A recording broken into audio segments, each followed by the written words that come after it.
Raise your hand if you remember the 10th grade fondly. I remember every grade fondly. I liked school. But ever since the 10th grade, I've had a personal vendetta against capital letters. We're talking murderous rampage here, people. I didn't understand the need for another set of letters. The lowercase letters were fine for me, so I thought, let's just abolish the capital letters altogether. No way, man. Caps lock is cruise control for cool. Caps lock is cruise control for yeah! Fast forward to 2008. I gave up the fight. In fact, in my info section on Facebook, I posted something to the effect of, I've recently come to the conclusion that my disdain for inconsistency in social networking profiles far outweighs my personal distaste for capital letters. Fast forward to this week. I've made another striking personal change in the field of grammar. Yes, that's right. I've decided to accept the serial comma. The serial comma? The Oxford comma? No? Nobody? Like this? No, not that.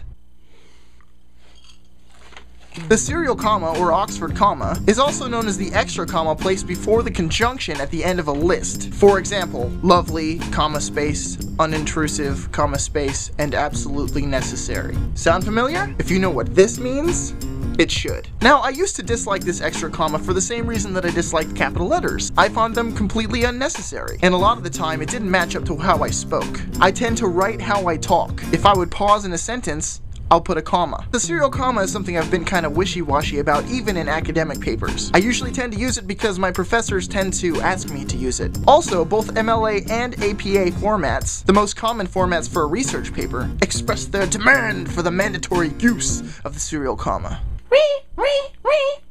No, not that. I just told you what it was. For crying out loud, people. Now, there's legitimate arguments for and against the serial comma, but most of them involve ambiguity. And most of them are, well, they're kind of silly. I'll give you two famous examples. The first is from a book dedication. The author wrote, "To my parents, Ayn Rand, and God." Now, the omission of the serial comma in this sentence could possibly mean that this person thought that their parents were Ayn Rand and God. I don't think I need to tell you how ludicrous that is. The other example is, I believe, from a biography of Myrtle Haggard, in which they had a sentence that said something like, "two ex-wives, Chris Christopherson and Robert Duvall," among the list of people interviewed. And so they say that if you omit the serial comma before the "and," then they might think that Chris Christopherson and Robert Duvall were his two ex-wives. This is also ridiculous! Why are these the most common examples and they're totally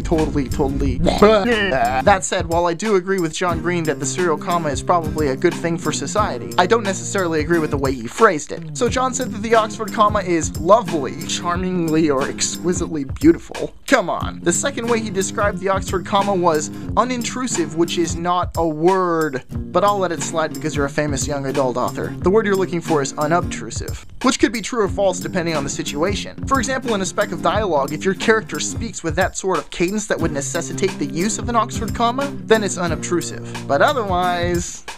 And the third description of the Oxford comma is absolutely necessary. While I may not specifically agree that the Oxford comma itself is absolutely necessary, the concept is absolutely necessary. My reasons for accepting the validity of the serial comma have to do with the same reason that I've come to accept the capital letter: consistency. And these days, with the war against the English language being waged and all, consistency is just something we can't afford to miss.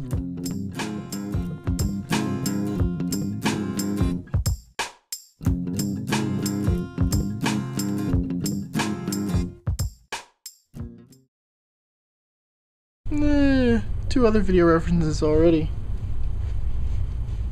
Clock's ticking.